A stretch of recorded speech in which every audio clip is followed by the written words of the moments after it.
Hi friends, welcome to Cricket 360. March 17th supreme court hearing என்னாச்சு? ஐபிஎலுக்கு முன்னாடி dream லெவனோட cash கான்டெஸ்ட்லாம் வருமானு சொல்லி நிறைய பேர் கேட்டுகிட்டே இருக்கீங்க. அவங்களுக்காக தான் இந்த வீடியோ. ஃபுல் வீடியோவையும் மிஸ் பண்ணாமல் பாருங்கள். அப்போ தான் நான் பேசுகிற விஷயங்கள் உங்களுக்கு முழுமையாக புரியும். Last year August month central government ஒரு லாவை பார்லிமெண்ட்டில் பாஸ் பண்ணாங்க. அதுக்கப்புறம் ஆன்லைனில் காசு கட்டி விளையாடுற எல்லா விதமான கேஷ் கேம்ஸும் தடை செய்யப்பட்டிருக்கு. அஃபிஷியலாக இந்த லாவை இன்னும் இம்ப்ளிமெண்ட் பண்ணலைனாலும் ரெப்புட்டடாக இதுக்கு முன்னாடி இருந்த எல்லா ஆப்ஸுமே அவங்களோட கேஷ் கான்டெஸ்ட்டை க்ளோஸ் பண்ணிட்டாங்க. இப்போ சில illegal apps and scam apps மட்டும்தான் கேஷ் கான்டெஸ்ட் ரன் பண்ணிக்கிட்டு இருக்காங்க. அதுவும் கவர்மெண்ட் இதை சீக்கிரம் இம்ப்ளிமெண்ட் பண்ண போகிறதா இப்போ சொல்கிறாங்க. இன்னும் ஒரு 10 days இதை தான் ரொம்ப நாளாக சொல்லிகிட்டு இருக்காங்க. அது இம்ப்ளிமெண்ட் ஆனால் இந்த இல்லீகல் சைட்ஸ் கூட ரன் ஆகுமாங்கிறது ஒரு டவுட்டாக தான் இருக்குது. இதுக்கு எகென்ஸ்டாக சில நிறுவனங்கள் ஹைகோர்ட்டில் கேஸ் போட்டு அது சுப்ரீம் கோர்ட்டுக்கு ஷிஃப்ட் ஆகி நடந்துகிட்ருக்கு. பல கட்டங்களாக ஹியரிங் நடந்துகிட்ருக்கு. ஸோ மார்ச் 17th நடக்க வேண்டிய ஹியரிங் என்னாச்சுன்னு கேட்டுட்டு இருக்காங்க. அது எகெயின் போஸ்ட்பாண்ட் ஆயிடுச்சு. ஸோ பார்த்தீங்கன்னா இந்த 2026 ஜனவரி மாதத்துலேருந்து எந்த ஹியரிங்குமே நடக்கலை. என்ன தான் கேஸ் லிஸ்ட்டாக இருந்தாலும் ஹியரிங் நடக்கிறதே கிடையாது. கடைசியாக இந்த கேஸோட ஹியரிங் பார்த்தீங்கன்னா டிசம்பர் மந்த் நடந்தது. அதுவும் ஒரு 5 நிமிஷம் தான் நடந்திருக்கு. ஸோ நெக்ஸ்ட் ஹியரிங் எப்போன்னு கேட்டிங்கன்னா ஏப்ரல் 17 சொல்கிறாங்க. ஏப்ரல் 17க்கு முன்னாடி நடக்குமாங்கிறது ஒரு சின்ன டவுட்டாக தான் இருக்குது. ஸோ அப்போ ட்ரீம் லெவன் திருப்பி ஐபிஎல்குள்ளார கேஷ் கான்டெஸ்ட் வருமானு நீங்கள் கேட்டிங்கன்னா, ஐபிஎலுக்கு முன்னாடி ட்ரீம் லெவனோட கேஷ் கான்டெஸ்ட் திருப்பி வருதுங்கிறது ப்ராக்டிக்கலி இப்போ ஆல்மோஸ்ட் இம்பாசிபிள் அப்படிங்கிற மாதிரி ஆயிடுச்சு. அதுக்கான வாய்ப்பு ரொம்ப ரொம்ப குறைவு.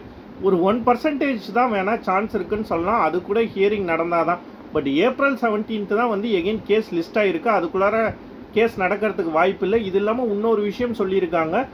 சென்ட்ரல் கவர்மெண்ட்டும் சூன், அதாவது ஒரு சோர்ஸ் சொல்லியிருக்கிறதா சொல்கிறாங்க, சூன் இந்த லாவை அஃபிஷியலாக இம்ப்ளிமெண்ட் பண்ண போகிறதா. அதை அஃபிஷியலி இம்ப்ளிமெண்ட் பண்ணிட்டா எகெயின் கேஸ் ஹியரிங் நடக்க போகும்போது அதுக்கு ஏதாவது பாயிண்ட்ஸ் கேதர் பண்ணி திருப்பியும் இந்த ஹியரிங் ஒரு 2 or 3 months போகிறதுக்கு தான் வாய்ப்பு இருக்க ஒழிய உடனே தீர்ப்பு கிடைக்கிறதுக்கான சான்ஸ் அப்படிங்கிறது ரொம்ப கம்மி தான். ஸோ எல்லாருக்குமே இது ஒரு டிசப்பாயிண்டிங்காக தான் இருக்கும். பட் நான் ஏற்கனவே சொன்ன மாதிரி அந்த கேஸ் ஹியரிங் நடந்திருந்தால் ஏதாவது ஒரு சான்ஸ் இருக்குது. ஹியரிங் நடக்கலை. அதுவும் நெக்ஸ்ட் ஹியரிங் ஏப்ரல் 17th போகும்போது ஐபிஎலுக்கு ட்ரீம் லெவன் கேஷ் கான்டெஸ்ட் வரதுக்கான சான்சஸ் ஆல்மோஸ்ட் நில். இந்த கேஸ் ஏன் இவ்வளோ ஸ்லோவாக இருக்குது, ஏன் ஹியரிங்கே நடக்கிறது இல்லை அப்படின்னு சொல்லி சில யூசர்ஸ் கேட்டாங்க. ஏன்னா இதுக்கு முன்னாடி அந்தந்த ஸ்டேட் கவர்மெண்ட் இந்த ஆப்ஸை பேன் பண்ண போகும்போது அந்த ஸ்டேட் ஹைகோர்ட்ஸில் கேஸ் ரொம்ப சீக்கிரமாகவே நடந்து 3 to 6 monthsலேயே தீர்ப்பு கிடச்சிருக்கே. இப்போ மட்டும் ஏன் டிலே ஆகுதுன்னு சொல்லி நிறைய பேர் கேட்குறாங்க. அதெல்லாம் ஸ்டேட் கவர்மெண்ட் பேன் பண்ணது. இது டேரெக்டாக சென்ட்ரல் கவர்மெண்ட்டே பேன் பண்ணியிருக்கிறதுனால சென்ட்ரல் கவர்மெண்ட் மேபி ரொம்ப ஃப்ரிம்மாக இருக்கிறதுனால இந்த பேனை நாங்கள் அன்பேன் பண்ண மாட்டோம் அப்படின்னு சொல்கிறதுனால கூட கேஸ் ஸ்லோவாக இருக்கலாம். இன்னொரு முக்கிய காரணம் பார்த்தீங்கன்னா இதுக்கு முன்னாடி ஸ்டேட் கவர்மெண்ட்ஸ்லாம் பேன் பண்ண போகும்போது ஆல் இண்டியா கேமிங் ஃபெடரேஷனோடைய சப்போர்ட் அந்த கம்பெனிஸ்க்கு இருந்தது. அவங்களுமே கேஸ் கொடுத்தாங்க டைரக்ட்லி. ஸோ ஒரு ஃபெடரேஷனே சப்போர்ட் பண்ண போகும்போது அந்த கேஸோட தீவிரங்கிறது ரொம்ப அதிகமாக இருக்கும். பட் இந்த தடவை ஆல் இண்டியா கேமிங் ஃபெடரேஷன் எந்தவித சப்போர்ட்டும் பண்ணல. இன்ஃபேக்ட் ஃபேண்டசி ஃபெடரேஷன் கூட பார்த்தீங்கன்னா யாருமே கேஸ் கொடுக்கக்கூடாது அப்படின்னு தான் சொல்லியிருந்தாங்க. ஸோ ஆல் இண்டியா கேமிங் ஃபெடரேஷனோட சப்போர்ட் இல்லாமல் இந்த கம்பெனிஸ்னாலையும் இந்த கேஸை தீவிரப்படுத்தவோ இல்லை ஃபாஸ்ட் அப் பண்ணவோ அவங்களால புஷ் பண்ண முடியல. பட் எப்போ இருந்தாலும் கேஸ் எகெயின் ஹியரிங்க்கு தான் ஆகணும். பட் ஒரு 3 மாதமாக கேஸ் ஹியரிங் நடக்காதது இந்த கம்பெனிஸ்க்கு ஒரு பெரிய செட்பேக்காக தான் நான் பார்க்குறேன். பார்ப்போம் அடுத்து ஏப்ரல் 17th இந்த கேஸோட ஹியரிங் நடக்குதான்னு.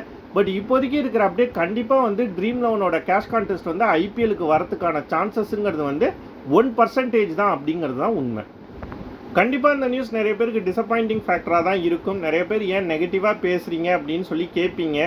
பட் பாசிட்டிவாக அப்டேட் இருந்தால் தான் நம்ம பாசிட்டிவாக சொல்ல முடியும். அப்டேட்ஸை பொறுத்து தான் அந்த நியூஸ் பாசிட்டிவாகவோ நெகட்டிவாகவோ மாறும். நம்ம எதையுமே பாசிட்டிவாக நெகட்டிவாக சொல்லணுங்கிறதுக்காக சொல்கிறதில்ல. இப்போவும் ஹியரிங் நடந்தால் கண்டிப்பாக ஒரு பாசிட்டிவ் நோட் வரத்துக்கு நிறைய வாய்ப்பு இருக்குது. பட் ஹியரிங்கே நடக்காத போகும்போது கண்டிப்பாக அந்த கேம்ஸ் திருப்பி வரதுக்கான சாத்தியங்கிறது ரொம்ப கம்மியாக தான் இருக்குது, பர்டிகுலர்லி பிஃபோர் ஐபிஎல். ஸோ அதுதான் நம்ம நியூஸ் அப்டேட்டாக சொல்கிறோம். இந்த வீடியோவில் நான் பேசின விஷயங்கள் கண்டிப்பாக உங்களுக்கு யூஸ்ஃபுல்லாக இருக்கும்னு நம்புகிறேன். அப்படி இருக்கிற பட்சத்தில் மறக்காம இந்த வீடியோ லைக் பண்ணுங்கள், ஷேர் பண்ணுங்கள், கமெண்ட் பண்ணுங்கள், நம்ம சேனலை சப்ஸ்கிரைப் பண்ணுங்கள். தேங்க்ஸ் ஃபார் வாட்சிங்.